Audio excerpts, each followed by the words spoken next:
హరీష్ రావు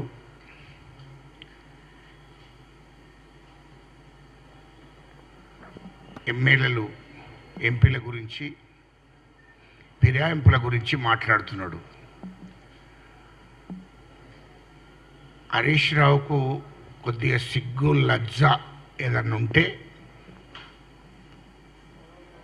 ఫిరాయింపుల గురించి మాట్లాడొద్దు. ఫిరాయింపుల గురించి మాట్లాడే అర్హత కేసీఆర్కి కానీ హరీష్ రావు కానీ లేదు, కేటీఆర్కు లేదు. అసలు దీన్ని మొదలుపెట్టింది ఎవరు? ఈ ఫిరాయింపుల గురించి, ఎమ్మెల్యేలను కొనుగోలు గురించి, ఎమ్మెల్యేలను అమ్మడం గురించి మొదలుపెట్టింది ఎవరు ఈ రాష్ట్రంలో? ఈ రాష్ట్రంలో 2014 దాకా ఈ ఫిరాయింపులు అనేటివి ఉన్నాయా? అవినీతి అనేది ఉందా 2014 దాకా? ఈ దేశానికి స్వతంత్రం వచ్చినప్పటి నుండి 2014 దాకా కేసీఆర్ ముఖ్యమంత్రిగా ఉన్నప్పుడు జరిగిన అవినీతి ఈ దేశంలో ఎప్పుడన్నా జరిగిందా? ఉమ్మడి రాష్ట్రంలో ఎప్పుడన్నా జరిగిందా? అది చెప్పాలి. ఈయనలో ఫిరాయింపుల గురించి మాట్లాడే ముందు మీరు ఫిరాయింపుల గురించి మాట్లాడుతున్నారు హరీష్ రావు, కేసీఆర్ మాట్లాడుతున్నాడు, కేటీఆర్ మాట్లాడుతున్నాడు. ఏమయ్యా కొంచెం సిగ్గు లజ్జ ఉండి మాట్లాడుతున్నారా మీరు? మాట్లాడే ముందు అన్ని ఆలోచన చేయండి. ఇప్పుడు చట్టాలు గుర్తుకొస్తున్నాయా మీకు? ఇప్పుడు చట్టాల గురించి మీరు మాట్లాడతారు. మీరేనా మాట్లాడేది నా చట్టాల గురించి? ఆనాడు తెలుగుదేశం నుంచి తీసుకున్న వాళ్ళు శ్రీనివాసరెడ్డి గారిని ఎవరు తయారు చేసిన వాళ్ళే? టీడీపీ కాదా?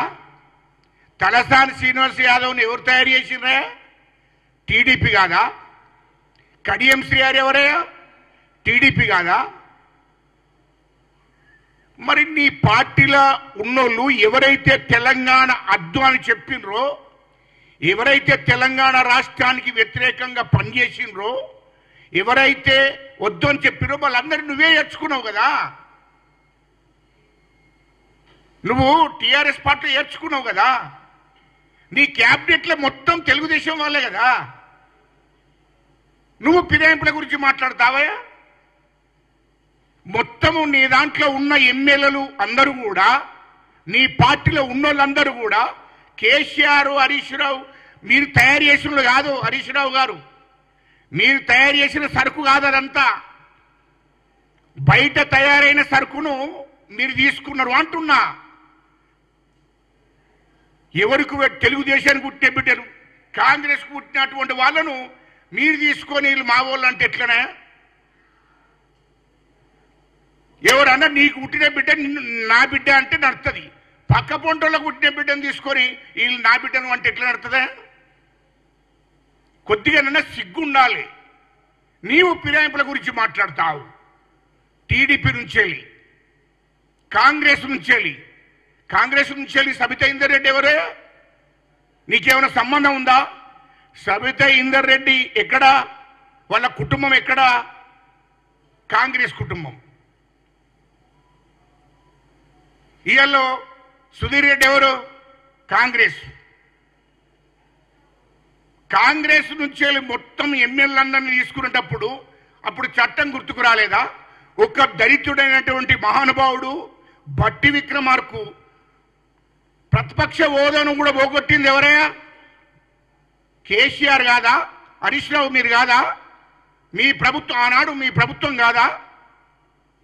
కాంగ్రెస్ పార్టీ ప్రతిపక్ష హోదా కూడా ఉండొద్దు. ఆ ప్రతిపక్ష హోదాలో ఉన్నటువంటి ప్రతిపక్ష పార్టీ నాయకుడిగా ఒక దళితుడైనటువంటి భట్టు విక్రమార్కు గారు ఉండకూడదు. ప్రతిపక్ష హోదాను కూడా పోయే విధంగా చేసిండ్రు. ఇది వాస్తవం కాదా?